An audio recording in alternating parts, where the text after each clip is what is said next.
Hello guys, welcome to our channel simplified physics. तो आज हम देखने वाले हैं क्लास 11th का चैप्टर वेक्टर्स। आज है लेक्चर नंबर 1। तो आज के लेक्चर में हम टॉपिक जो कवर करने वाले हैं वो देखते हैं। Scalar quantities and vector quantities, representation of a vector, types of vector, addition of vector and subtraction of vector. ठीक है, तो चलिए स्टार्ट करते हैं सबसे पहले टॉपिक से।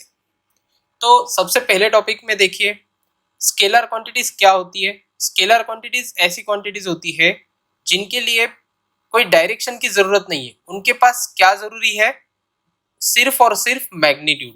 ठीक है, they do not require any direction.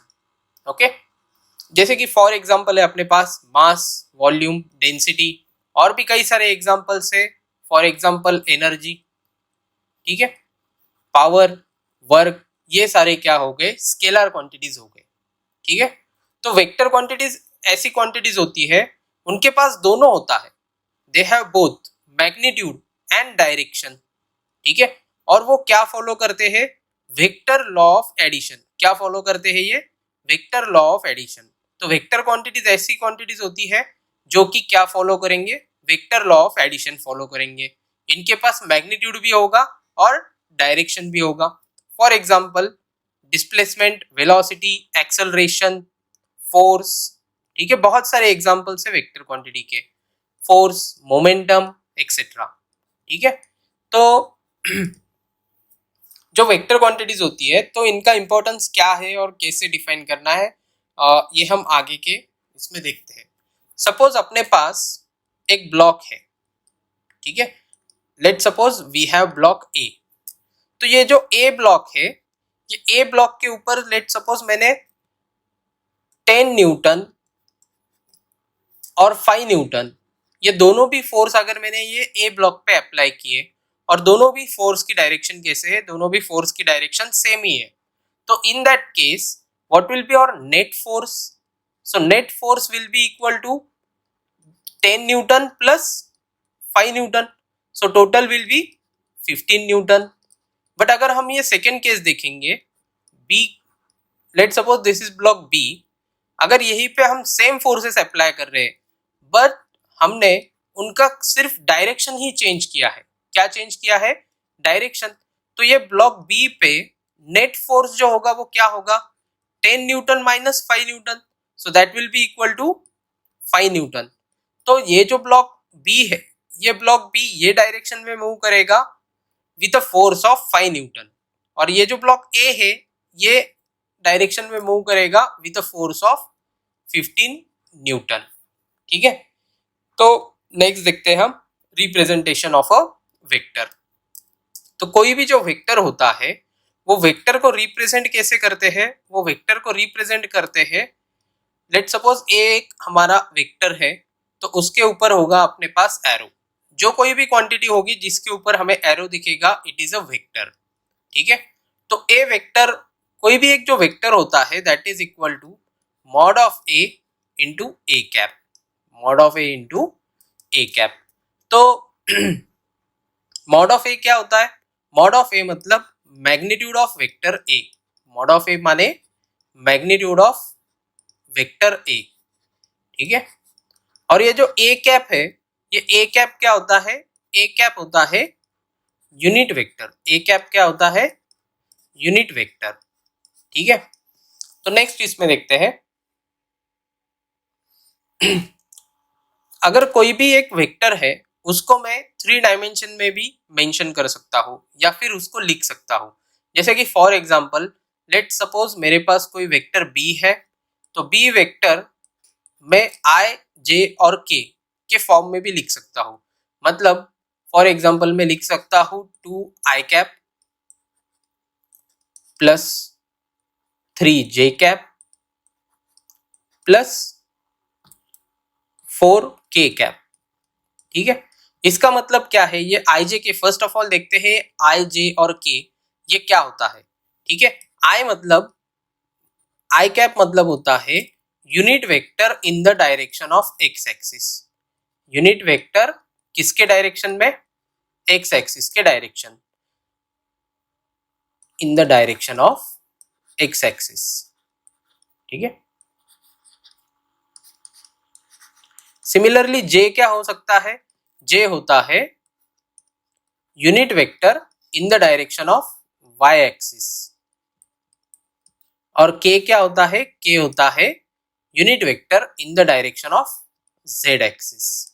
ठीक है, तो आई जे के क्या होता है, आई जे के होता है, आई मतलब unit vector in the direction of X axis, J मतलब unit vector in the direction of Y axis, और के कैप मतलब unit vector in the direction of Z axis.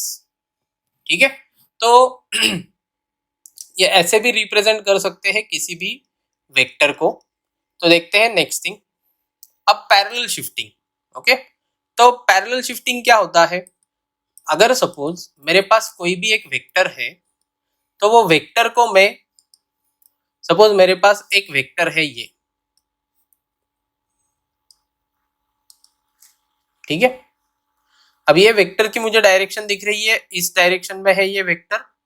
ठीक है, तो ये ए वेक्टर को मैं स्पेस में कहीं पे भी मूव कर सकता हूँ, ये ए वेक्टर को मैं कहीं पे भी मूव कर सकता हूँ, बट कंडीशन क्या होनी चाहिए, कंडीशन होती है उसकी कि उसकी मैग्नीट्यूड और डायरेक्शन जो है, मैग्नीट्यूड और डायरेक्शन, वो मैग्नीट्यूड और डायरेक्शन कैसी होनी चाहिए, एग्जैक्टली सेम होनी चाहिए। मैग्नीट्यूड और डायरेक्शन कैसी होनी चाहिए, एग्जैक्टली सेम। ठीक है, तो ये और ये वेक्टर जो दोनों वेक्टर है, इन दोनों में कुछ डिफरेंस है क्या, नहीं, क्योंकि इन दोनों की डायरेक्शन भी कैसे है, सेम ही है, और इन दोनों का मैग्नीट्यूड भी जो है वो मैग्नीट्यूड कैसा है, दोनों का मैग्नीट्यूड सेम ही है। ठीक है, तो कोई भी वेक्टर को हम पैरेलली शिफ्ट कर सकते हैं स्पेस में कहीं पे भी, बट वो जो इनिशियल पोजीशन है या फिर जो इनिशियल लोकेशन है उसको वो पैरेलल होना चाहिए। पैरेलल रहेगा इसका मतलब क्या, अगर पैरेलल रहा कोई वेक्टर, इसका मतलब उनका जो डायरेक्शन है वो direction does not change, direction जो है वो चेंज होगा क्या, नहीं होगा, तो डायरेक्शन डज नॉट चेंज अगर पैरेलल रहे कोई भी दो वेक्टर। ठीक है, ये ए वेक्टर है और इसका मैंने क्या किया, यहाँ पे एक पैरेलल वेक्टर निकाल ड्रॉ कर दिया, तो ड्रॉ करने के बाद इसका जो डायरेक्शन है वो डायरेक्शन क्या है, सेम ही है। फॉर एग्जाम्पल अगर अपने पास कोई एक दूसरा वेक्टर है बी, सपोज दिस इज और बी वेक्टर। ठीक है, तो ये जो बी वेक्टर है, इसी वेक्टर को मैं अगर एक पैरेलल वेक्टर निकाल दूं कहीं पे भी स्पेस में कहीं पे भी, ओके तो ये बी वेक्टर का जो डायरेक्शन है वो डायरेक्शन और मैग्नीट्यूड दोनों भी चीजें क्या हो गई, सेम ही हो गई, मतलब ये दोनों भी वेक्टर क्या है, एक दूसरे जैसे ही है। ठीक है, तो ये हो गया अपना पैरेलल शिफ्टिंग। नेक्स्ट है एंगल बिटवीन टू वेक्टर्स।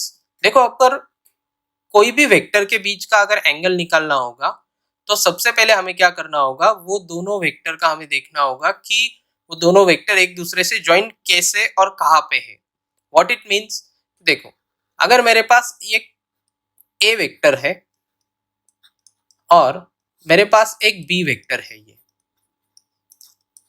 ठीक है, और इन दोनों के बीच का जो एंगल है ये एंगल है थीटा, तो ये थीटा कब वैलिड होगा, ये थीटा तभी वैलिड होगा जबकि दोनों भी वेक्टर के एक तो टेल ज्वाइन होंगे या फिर हेड ज्वाइन होंगे। मतलब टेल माने क्या, कि ये जो लास्ट पार्ट दिख रहा है हमें, इसे कहते हैं हम टेल, और जो सामने वाला पार्ट है एरो का उसे कहते हैं हम हेड। तो क्या ज्वाइन होना चाहिए, एक तो टेल टू टेल या फिर हेड टू हेड, दोनों में से अगर एक चीज रहेगी तभी हम कह सकते हैं कि इन दोनों जो भी एंगल बनेगा उन दोनों वेक्टर में वो एंगल होगा हमारा एंगल बिटवीन टू वेक्टर्स। ठीक है, और कोई भी जो वेक्टर है उसका मिनिमम एंगल हो सकता है 0 डिग्री, 0 डिग्री क्या होगा उसका मिनिमम एंगल, और मैक्सिमम एंगल कितना हो सकता है, मैक्सिमम एंगल हो सकता है उसका 180 डिग्री। तो कोई भी जो वेक्टर होंगे, कोई भी दो वेक्टर होंगे, उनके बीच का एंगल मिनिमम कितना हो सकता है 0 डिग्री और मैक्सिमम कितना हो सकता है 180 डिग्री। ठीक है, तो नेक्स्ट देखते हैं टाइप्स ऑफ वेक्टर। तो देखो इक्वल वेक्टर मतलब ऐसे दो वेक्टर्स जिनका मैग्नीट्यूड भी सेम हो और डायरेक्शन भी सेम हो। मतलब हमारे पास ए वेक्टर है और एक बी वेक्टर है, तो हम देख सकते हैं कि ए और बी वेक्टर की डायरेक्शन भी सेम ही है और मैग्नीट्यूड भी क्या है उन दोनों का, same.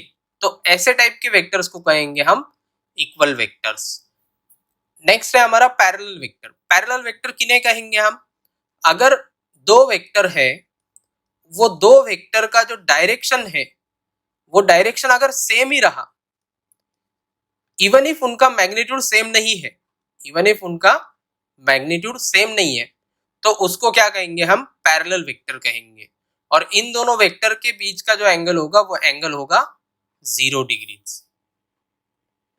Anti parallel vector, anti parallel vector मतलब क्या, कि अगर कोई भी एक वेक्टर है ए वेक्टर, तो उसके अपोजिट, एग्जैक्टली अपोजिट डायरेक्शन में जो कोई भी वेक्टर होगा वो वेक्टर को हम कहेंगे एंटी पैरेलल वेक्टर।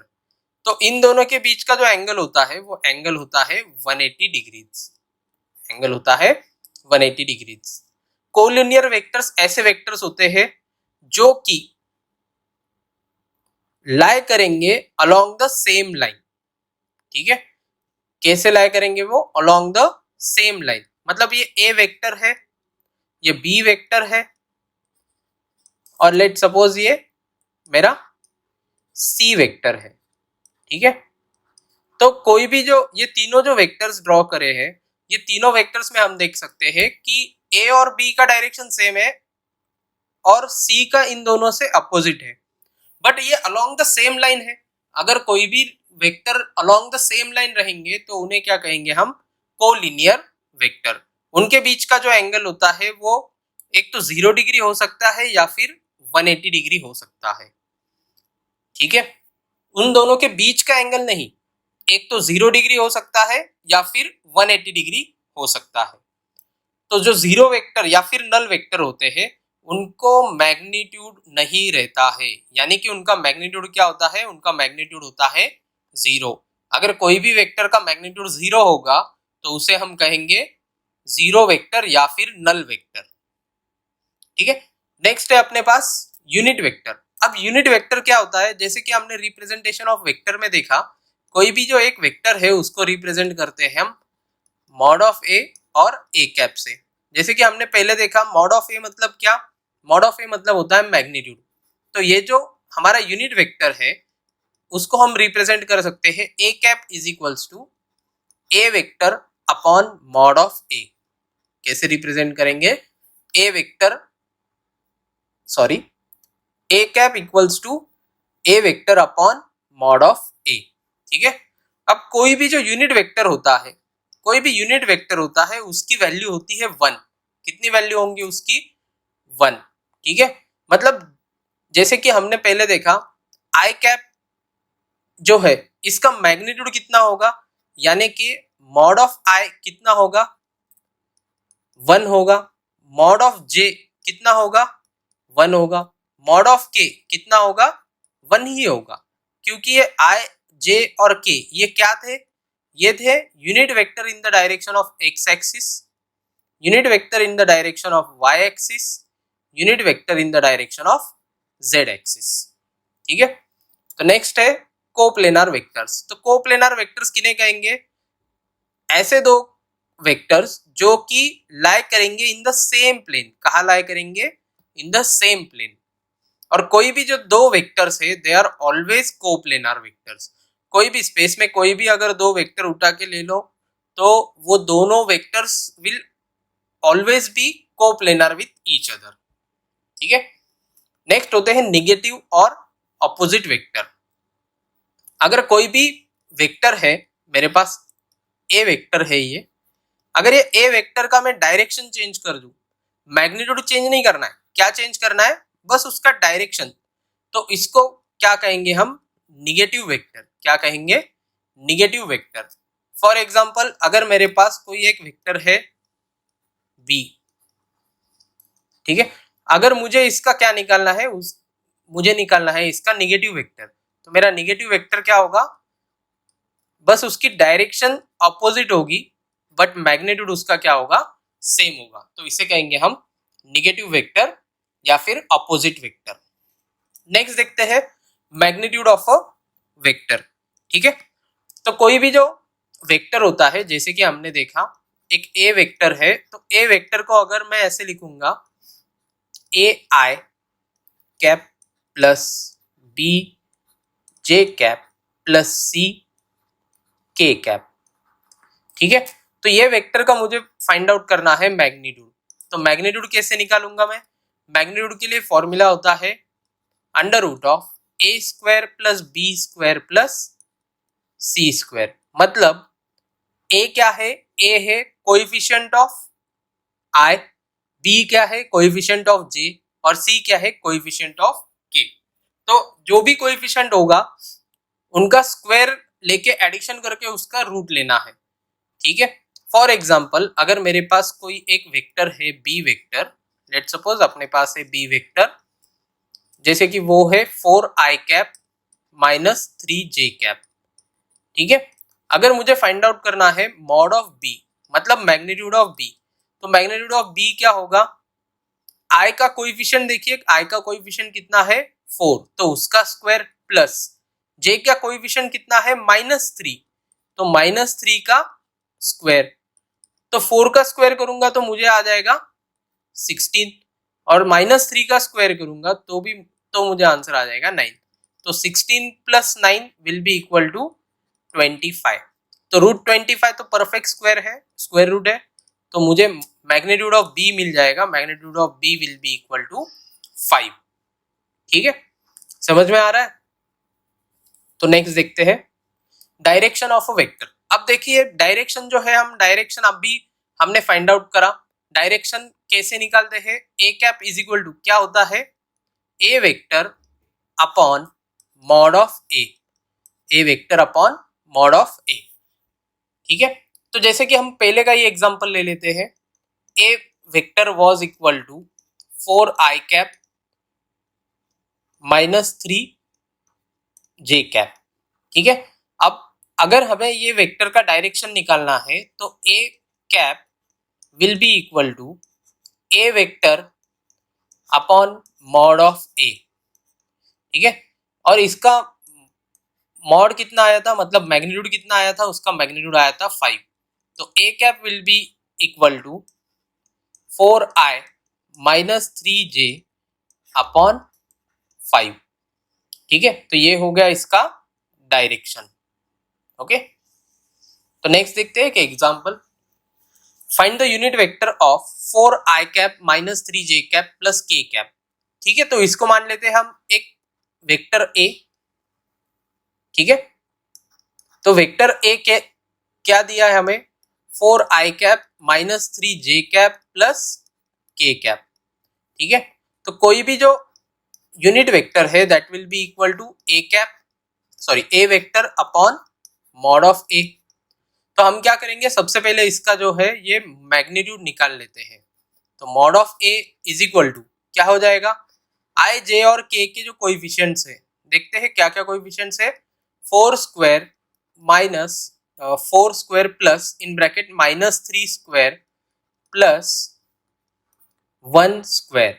यहाँ पे k का कोई कोएफिशिएंट नहीं दिख रहा है, इसका मतलब क्या है? उसका कोएफिशिएंट होगा 1। तो अंडर रूट में देखेंगे हम, अंडर रूट में आ जाएगा 16 plus 9 plus 1। Okay, so that will be equal to under root of 26। तो अब देखते हैं ए कैप अपने पास कितना आएगा। A cap will be equal to 4i minus 3j plus k upon under root of 26। So this will be our value of unit vector. Okay, तो next question देखते हैं। नेक्स्ट क्वेश्चन में हमें क्या बताया है? हमें बताया है कि दो वेक्टर है, ए एक वेक्टर दिया है 4i cap plus 3j cap, और बी एक वेक्टर दिया है 24i cap plus 7j cap. Find the vector having the magnitude same as b and parallel to a. अब ये जो मैग्नीट्यूड बी है ये तो समझ में आया, अब ये पैरेलल टू ए, इसका मीनिंग क्या है? ठीक है, कोई भी एक हम सी वेक्टर एज्यूम करते हैं, तो हमें क्या बोला है कि जो मैग्नीट्यूड है, जो सी वेक्टर हमने कंसिडर किया है उसका मैग्नीट्यूड बी के बराबर है, और जो पैरेलल है ए वेक्टर को, इसका मतलब क्या है कि उसकी डायरेक्शन होगी ए वेक्टर जैसी ही, मतलब ए कैप। ठीक है, तो मैग्नीट्यूड ऑफ बी, अब बी का मैग्नीट्यूड यहां पे दिख सकता है हमें, यहां पे कितना दिया है वैल्यू, तो हम लिखेंगे 24 स्क्वायर प्लस 7 स्क्वायर।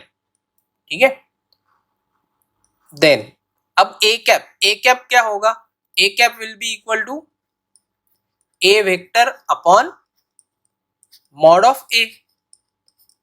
तो ए वेक्टर कितना दिया है हमें 4i प्लस 3j, और अभी अभी हमने मॉड ऑफ ए सीखा है, तो मॉड ऑफ ए क्या आएगा अपने पास 4 स्क्वायर प्लस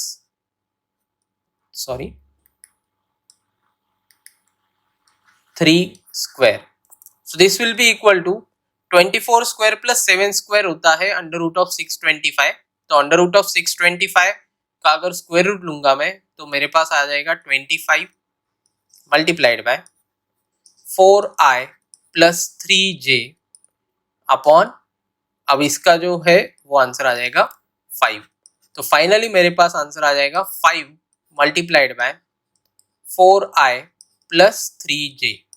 अगर मैं ये 5 को मल्टीप्लाई करूंगा अंदर ब्रैकेट में तो मेरे पास आ जाएगा 20i प्लस 15j। ठीक है, नेक्स्ट देखते हैं। अब कोई भी जो वेक्टर्स होते हैं उन दोनों वेक्टर्स को ऐड कैसे करना है। ठीक है, तो देखो कोई भी दो वेक्टर हमने यहाँ पे ले लिए हैं, जैसे कि हमारे पास है एक ए वेक्टर और एक बी वेक्टर। ठीक है, इन दोनों के बीच का जो रिजल्टेंट है वो दिखाया गया है आर से। ठीक है, रिजल्टेंट क्या होता है, what is resultant, resultant is nothing but magnitude of A plus B. क्या होता है, मैग्नीट्यूड ऑफ ए प्लस, तो रिजल्टेंट इज इक्वल टू होता है under root of A square plus B square plus 2ab cos theta. ठीक है, और ये थीटा क्या होता है भाई, थीटा होता है एंगल बिटवीन टू वेक्टर्स, मतलब angle between A and B, angle between A and B. ठीक है,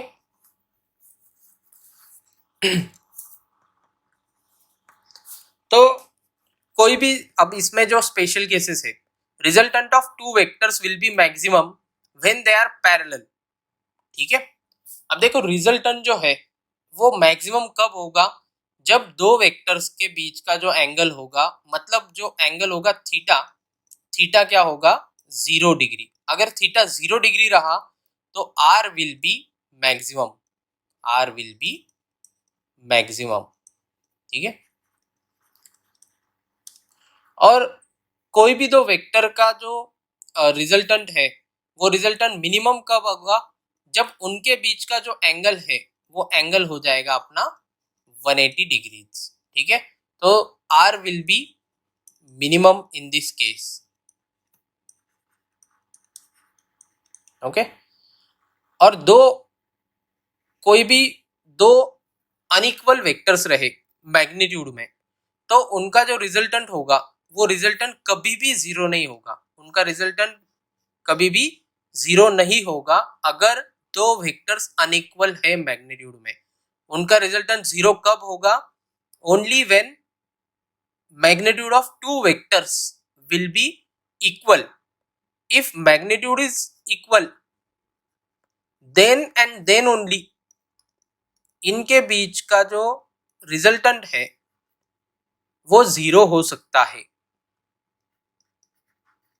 then only r equal to zero.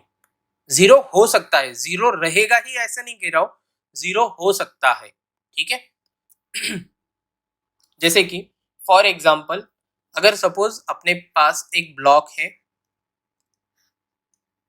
ठीक है, ये ब्लॉक पे मैंने क्या किया कि यहाँ पे 5 न्यूटन का फोर्स अप्लाई किया और यहाँ पे भी मैंने 5 न्यूटन का फोर्स अप्लाई किया, ठीक है। तो दोनों भी जगह पे हम देख सकते हैं कि जो फोर्स है वो फोर्स सेम ही है, 5 न्यूटन और 5 न्यूटन, बट इनके दोनों के बीच का जो डायरेक्शन है वो डायरेक्शन एग्जैक्टली ऑपोजिट है। मतलब थीटा इस केस में क्या हो जाएगा, 180 डिग्री। तो थीटा 180 डिग्री हो गया, इसका मतलब क्या है, अगर थीटा 180 डिग्री हो गया तो रिजल्टेंट क्या हो जाएगा इन दोनों बीच का, 0, ठीक है। अगर यही सेम देखते हैं हम, अपने पास अगर दो वेक्टर्स है या फिर दो फोर्सेस अप्लाई कर रहा हूं, एक फेस पे मैंने 10 न्यूटन का अप्लाई किया और दूसरे फेस पे मैंने 5 न्यूटन का फोर्स अप्लाई किया, ठीक है। तो अभी भी इन दोनों के बीच का जो एंगल होगा वो एंगल क्या हो जाएगा, 180 डिग्री, ठीक है। तो अगर एंगल 180 डिग्री हो गया तो मुझे बताओ कि इन दोनों का जो नेट रिजल्टेंट आएगा वो नेट रिजल्टेंट कितना आएगा, 5 newton, but it will be a -5 अगर डायरेक्शन को देखेंगे, ठीक है। तो ये हो गया हमारा resolution, sorry, magnitude of resultant, okay. तो नेक्स्ट है अपने पास डायरेक्शन ऑफ रिजल्टेंट वेक्टर। अगर कोई भी रिजल्टेंट वेक्टर है उसके बीच का जो डायरेक्शन है, लेट से आर एंड ए के बीच में एंगल है अल्फा, तो व्हाट विल बी और tan alpha, tan alpha will be equal to, देखिए tan क्या होता है, tan होता है perpendicular by, tan theta is equal to क्या होता है, परपेंडिकुलर बाय एडजेसेंट साइड, ठीक है। तो एंगल अल्फा के अपोजिट कौन सी साइड है, मतलब जो परपेंडिकुलर है वो कौन सी साइड है, बी साइन थीटा, और उसके एडजेसेंट में देखिए यहाँ पे कौन सी साइड, ये पूरी O to S, O S अपनी साइड है, तो ओ एस क्या है, A plus B cos theta, ठीक है। तो tan alpha will be equal to B sine theta upon A plus B cos theta, और tan बीटा, अब ये बीटा क्या है, बीटा है angle between resultant and B vector, ठीक है। तो that will be equal to A sine theta upon B plus a cos theta, क्या हो जाएगा वो केस में, a sine theta upon B plus a cos theta, ठीक है। तो नेक्स्ट देखते हैं हम, for the resultant of two vectors to be maximum what must be the angle between them, ठीक है। अगर कोई भी दो वेक्टर्स है, ठीक है, क्या पूछा गया है हमें, resultant of two vectors to be maximum, मतलब वेक्टर्स का जो रिजल्टेंट होगा वो क्या होना चाहिए, हमें मैक्सिमम होना चाहिए। तो what must be the angle between them, तो उन दोनों वेक्टर्स के बीच का, अभी ये हमने यहाँ पे स्पेशल केसेस में देखा था कि resultant of two vectors will be maximum when they are parallel to each other, मतलब एंगल बिटवीन देम इज 0। तो यहाँ पे अपना ऑप्शन ए क्या हो जाएगा, करेक्ट हो जाएगा, ठीक है। नेक्स्ट है अपने पास, two vectors having magnitudes 8 and 10 can have maximum and minimum value of magnitudes of their resultant as, अगर मैं ये दो वेक्टर्स लू 8 और 10, ये दो मैग्नीट्यूड्स है, ठीक है। तो अगर मैं ये दोनों वेक्टर का ऐड करूंगा तो मुझे मैक्सिमम वैल्यू क्या मिलेगी, 10 प्लस 8 विल बी 18। तो इन this case theta will B 0 degrees, और मिनिमम निकालना है मुझे, तो 10 minus 8, so this will B 2, so in this case theta will B 180 degrees. तो मैक्सिमम वैल्यू मुझे मिल रही है 18 और मिनिमम वैल्यू मिल रही है मुझे 2, सो और option number C will be the correct one, ठीक है। तो नेक्स्ट एग्जांपल देखते हैं, अपने पास एक वेक्टर दिया है a 2i plus J, b दिया है 3i माइनस के, और c दिया है 6i minus 2k। What will be the value of a minus 2b plus 3c, ठीक है। तो अब ये जो गिवन इक्वेशन है, ये गिवन इक्वेशन में हम a b और c तीनों भी वेक्टर्स की वैल्यूज पुट करते हैं, तो हमें क्या मिलेगा, 2i प्लस j, ठीक है। मेरे पास है a minus 2b plus 3c, ठीक है। तो ये मैंने लिख लिया सबसे पहले a -2 एज इट इज। अब मैं b की वैल्यू पुट करता हूं, b की वैल्यू है 3j -k प्लस 3 और c की वैल्यू पुट करता हूं जो कि है 6i -2k। ठीक है, तो अब हम एक एक करके मल्टीप्लाई करेंगे और फिर उसके बाद ऐड करेंगे। अब -2 से ये ब्रैकेट को मल्टीप्लाई करना है तो मतलब क्या आ जाएगा, -6j -2 into -k will be equal to +2k। Similarly 3 into 6i will be equal to +18i। 3 into -2 will be equal to -6k। अब हमें सिंपली ऐड करना है। अब ये ऐड करते वक्त हमें बस i की टर्म i में, j की टर्म j में और k की टर्म k में ऐसे ही ऐड करना है। तो मेरे पास i की कितनी टर्म्स है, i की 2 टर्म्स है, तो मेरे पास आ गया 18i प्लस 2i, वो कितना हो जाएगा 20i। ठीक है, अब j की टर्म्स ढूंढते हैं। j की टर्म्स में कितना है, j -6j, तो मतलब हो जाएगा आंसर -5j। और k की कितने टर्म्स है, 2k और -6k, कितना हो जाएगा ये -4k। तो और correct answer will be option B. ठीक है, तो नेक्स्ट देखते हैं, find the sum of vectors a and b as shown in the figure. अब a का मैग्नीट्यूड दिया है हमें 4 यूनिट है और b का दिया है 3 यूनिट है, बट इन दोनों के बीच का जो एंगल है वो है 60 डिग्रीज। तो रिजल्टेंट क्या होता है, रिजल्टेंट का फॉर्मूला होता है a square plus b square plus 2ab cos theta, 2ab cos theta. अब बस यहाँ पे हमें पुट करने हैं ए बी और थीटा की वैल्यूज। तो ए की वैल्यू है हमारे पास 4, तो 4 स्क्वायर प्लस बी की वैल्यू है 3 square plus 2 into 4 into 3 into cos 60। ठीक है, तो यहाँ पे हम वैल्यूज पुट करते हैं, हमें मिल जाएगा 4 square is 16 plus 3 square is 9 plus 2 into 4 into 3 into cos 60 की वैल्यू होती है 1/2। ठीक है, ये 1/2 से ये 2 कैंसिल हो गया, हमारे पास क्या बचा 25। इन दोनों की एडिशन 25 प्लस 4 इंटू 3 इज 12। तो final answer will be equal to under root of 37। Okay,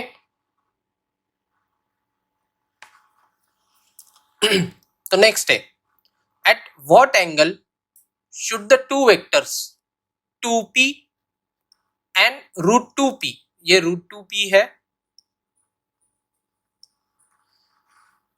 act so that the resultant force is p√10। मतलब यहाँ पे क्या दिया है, r दिया है हमें p√10। ठीक है, a दिया है हमें, हम a कंसिडर करते हैं 2p को और b कंसिडर करेंगे हम √2p को। ठीक है, तो हमें पूछा है भाई इन दोनों के बीच का एंगल, मतलब a और b के बीच का एंगल कितना होगा, तो विच मीन्स थीटा कितना होना चाहिए। ठीक है, तो अब कैलकुलेट करते हैं। सबसे पहले फॉर्मूला देखते हैं, फॉर्मूला क्या होता है, r equals to under root of a square plus b square plus 2ab cos theta, 2ab cos theta.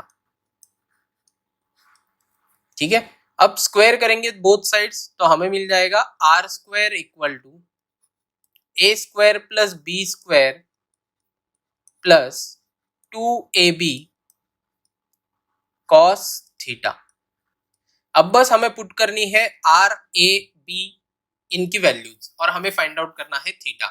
तो आर की वैल्यू क्या है अपने पास, आर की वैल्यू है मेरे पास p√10, इसका स्क्वायर इक्वल्स टू ए कितना है 2p, तो 2p का स्क्वायर प्लस b कितना है √2p इसका square plus 2 into 2p into √2p into cos theta. ठीक है। तो अगर स्क्वायर करूंगा और p स्क्वायर से डिवाइड कर दूंगा तो मेरे पास आ जाएगा 10 equals to 4 plus 2 plus 2 into 2 4 √2 into cos theta. ठीक है। तो जब मैं इन सबको आगे ऐड करूंगा तो मेरे पास क्या आ जाएगा,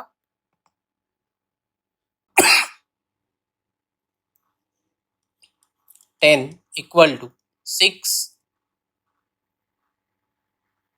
प्लस 4 √2 कॉस थीटा। ठीक है। तो इसको सिंप्लीफाई करेंगे तो ये 6 माइनस हो जाएगा 10 में से, तो हमारे पास आएगा 4 इक्वल टू 4 √2 कॉस थीटा। ठीक है। तो cos theta will be equal to 4 upon 4 √2. So 4 will get cancelled. We will have cos theta equal to 1 by √2, which means theta will be equal to cos inverse of 1 by √2. So theta will be equal to 45 degrees. ठीक है। So our answer will be option A. Okay. तो अब देखते हैं subtraction of two vectors. अगर कोई भी दो वेक्टर्स को हमें सब्ट्रैक्ट करना है तो जो फॉर्मूला रहता है उसका फॉर्मूला होता है R इक्वल्स टू, मतलब ये भी रिजल्टेंट ही है, a square plus b square minus 2ab cos theta. ठीक है। बस यहाँ पे डिफरेंस क्या है, a square plus b square minus 2ab cos theta. ये किसका फॉर्मूला हो गया, सब्ट्रैक्शन का फॉर्मूला हो गया। तो r is nothing but magnitude of a minus b। Okay. तो नेक्स्ट देखते हैं इसमें, if two vectors have equal magnitude, अगर दो वेक्टर का जो मैग्नीट्यूड रहेगा, ठीक है, वो मैग्नीट्यूड अगर सेम होगा तो क्या हो सकता है, देखिए यहाँ पे a का भी मैग्नीट्यूड सेम है, b का भी मैग्नीट्यूड सेम है। ठीक है। इन दोनों का जो मैग्नीट्यूड है वो मैग्नीट्यूड क्या है, सेम है। क्या, अगर a और b उन दोनों का जो मैग्नीट्यूड है वो क्या है, सेम है, तो a माइनस b इन दोनों का मैग्नीट्यूड क्या है भाई, सेम ही है। ठीक है। तो r जो है वो r क्या आ जाएगा अपना, r will be equal to under root of, suppose a square plus a square minus 2a square into cos theta. So यहाँ पे आ जाएगा अपने पास 2a square minus 2a square cos theta. ठीक है। तो इसको सिंप्लीफाई करते हैं आगे, यहाँ पे मिल जाएगा मुझे r equals to under root of 2a square को मैंने कॉमन ले लिया, मेरे पास आ गया 1 माइनस कॉस थीटा। अब 1 माइनस कॉस थीटा क्या होता है, 1 माइनस कॉस थीटा होता है 2 sine square theta by 2। So अपने पास जो रिजल्टेंट है, resultant will be equal to 2a sine theta by 2। So this will be the final answer. Thanks for watching this video. अगर आप सब लोग को पसंद आया है तो प्लीज़ लाइक करें, शेयर करें और सब्सक्राइब करें। Thank you.